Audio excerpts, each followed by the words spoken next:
నీ pain, back pain, shoulder pain, ఎటువంటి మొండి నొప్పులనైనా తగ్గించే clinic Indo British advanced pain clinic. Razole నియోజకవర్గ వైఎస్ఆర్ పార్టీ నాయకులకు, కార్యకర్తలకు అందరికీ కూడా హృదయపూర్వక నమస్కారం తెలియజేస్తూ, మరి ఎన్నికలు సమీపిస్తున్నాయి. నోటిఫికేషన్కి కొన్ని రోజులు, 2-3 రోజులు మాత్రమే వ్యవధి ఉంది. ఈ మధ్యలో అన్ని పార్టీలు కూడా క్యాండిడేట్లను ప్రకటించడం జరుగుతుంది. ఈ రాజోల్ నియోజకవర్గానికి అయితే అసెంబ్లీ అభ్యర్థిగా మాజీ మంత్రివర్యులు గొల్లపల్లి సూర్యారావు గారి పేరుని ప్రకటించడం జరిగింది. అదేవిధంగా అమలాపురం పార్లమెంట్ నియోజకవర్గానికి నా పేరు అంటే రాపాక వరప్రసాదరావు అని నా పేరు ప్రకటించడం జరిగింది. మరి గతంలో వేరువేరు పార్టీలో ఉన్నాం, ప్రతిపక్షాల్లో ఉన్నప్పుడు చాలా మాట్లాడుకుంటూ ఉంటాం. కానీ ఇప్పుడు ఒకే వేదికపైకి వచ్చాం. అసెంబ్లీ, పార్లమెంట్ రెండూ కూడా మేమిద్దరం కలిసి పోటీ చేస్తున్నాం కాబట్టి మేమిద్దరం కలిసే ప్రయాణం చేస్తాం. ఇద్దరు విజయం కోసం కూడా పూర్తిగా మేము కృషి చేస్తాం. ఎందుకంటే జగన్మోహన్ రెడ్డి గారు మాకు ఆదేశాలు ఇవ్వడం జరిగింది, మీరిద్దరూ కలిసి ప్రయాణం చేయండి, అసెంబ్లీని గెలిపించండి, పార్లమెంటుని గెలిపించండి అని చెప్పి క్లియర్గా ఆయన చెప్పడం జరిగింది. ఆయన ఆదేశాల మేరకు మీ ఇద్దరం కూడా కలిసిమెలిసి పనిచేస్తాం.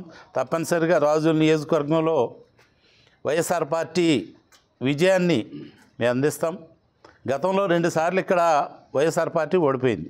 ఈసారి మేమిద్దరం కూడా కలిసి వైఎస్ఆర్ పార్టీని విజయపథంలో నడిపించడానికి కలిసికట్టుగా ప్రయాణం చేస్తామని చెప్తే తెలియజేస్తూ ఉన్నాం. గతంలో కార్యకర్తలు కూడా నిరుత్సాహపడి ఉన్నారు 2 సార్లు. ఈసారి అటువంటి నిరుత్సాహం లేకుండా వారు ఉత్సాహంగా ఉండే రిజల్ట్నే తప్పనిసరిగా తీసుకొస్తామని చెప్పి తెలియజేస్తూ, గొల్లపల్లి సూర్యారావు గారికి నా పూర్తి సహకారాన్ని అందిస్తూ, మరి ఈ నియోజకవర్గంలో అంటే నేను ముందు నుంచి వైఎస్ఆర్ పార్టీ ఈ యంత్రాంగం అంతా కూడా నేనే తయారు చేసుకోవడం జరిగింది. గ్రామ శాఖల దగ్గర నుండి అలాగే మండల శాఖల దగ్గర నుంచి అన్నీ కూడా నేనే వేయడం జరిగింది. కాబట్టి ఇప్పుడు ఒక నెల 15 రోజులు ఉండగానే వారు ఈ పార్టీలోకి రావడం జరిగింది. ఇదంతా కూడా ఇద్దరం కలిసే ప్రయాణం చేసి ఈ విజయం కోసం కలిసికట్టుగా కృషి చేస్తామని చెప్పి తెలియజేస్తున్నాను. అందరికీ నమస్కారాలు. ఈవేళ మన శాసనసభ్యులు రాపాక వరప్రసాద్ గారు నన్ను ఆశీర్వదించడానికి, నా విజయానికి కూడా కృషి చేస్తానన్నటువంటి ఒక మంచి మాట వారు పలకడం, వారు చెప్పడం, వారు హామీ ఇవ్వడం అనేది నేను వారికి ఏ రకంగా కృతజ్ఞతలు చెప్పాలో నాకు అర్థం కావట్లేదు. అంత హృదయపూర్వకమైనటువంటి నా ధన్యవాదాలు వారికి తెలియజేయడం ఈ సందర్భంగా మనవి చేస్తున్నాను. తప్పకుండా నేను కూడా ఈ స్థానం నుంచి గెలవడానికి నేను కృషి చేసుకుంటూ, ముఖ్యంగా పార్లమెంటుకి కూడా ఇక్కడ 5 సంవత్సరాలు ఆయన పడినటువంటి ఆ కృషి, ఆ కష్టానికి తగినటువంటి ఒక ప్రమోషన్ పార్లమెంట్ స్థాయికి ఇవ్వడం, ఇది మన నియోజకవర్గానికి మనందరికీ కూడా అదృష్టంగా భావిస్తున్నాను. వారు కూడా వరప్రసాద్ గారితో మేము సుమారు గత 25-30 సంవత్సరాల నుంచి రాజకీయాల్లో కోనసీమ ప్రాంతంలో ప్రజల పక్షాన్ని పనిచేసే అవకాశాలు ఎన్నో వచ్చాయి మా ఇద్దరికి కూడా. ఆయా సందర్భాల్లో ఇద్దరం కూడా మంచిగా అనిపించుకున్నాం తప్ప మాకు ఏ రకమైనటువంటి విభేదాలు కానీ భేదాభిప్రాయాలు కానీ ఎక్కడ లేవు. చేత ఇలాంటి పరిస్థితుల్లో నా ఇంటికి రావడం అనేది నేను నిజంగా ఆనందిస్తున్నాను, సంతోషపడుతూ ఉన్నాను. వారి పెద్ద మనసుకి నా ఇంటికి వచ్చి నన్ను ఆశీర్వదిస్తూ, నన్ను బలపరుస్తూ చెప్పినటువంటి ఆ మాటలకే నేను ఎప్పుడూ కృతజ్ఞతగా ఉంటానన్నటువంటి మాట కూడా ఈ సందర్భంగా మనవి చేస్తూ, మనందరి యొక్క ధ్యేయం జగన్మోహన్ రెడ్డి గారిని మళ్ళీ 2వ ముఖ్యమంత్రి చేయడం.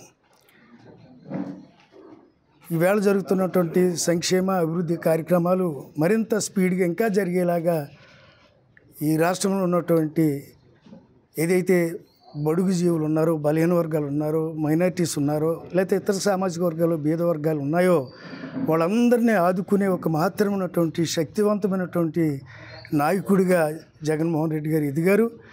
ఆ పార్టీ కూడా, వైఎస్ఆర్ పార్టీ కూడా ఆ మాదిరిగా పనిచేస్తున్నటువంటి తీరు మనం చూసాం. ఇందాక పెద్దలు చెప్పినట్టుగా మరలా మనం గత అనుభవాల్ని, గతాన్ని జ్ఞాపకం చేసుకుంటూ డైరెక్ట్గా వైఎస్ఆర్ కాంగ్రెస్ పార్టీ ద్వారా మనం ఇక్కడ జగన్మోహన్ రెడ్డి గారి యొక్క ఆ పాలసీస్ కానీ వారి యొక్క ఐడియాలజీని కానీ మనం ప్రజల్లోకి తీసుకువెళ్ళాలి.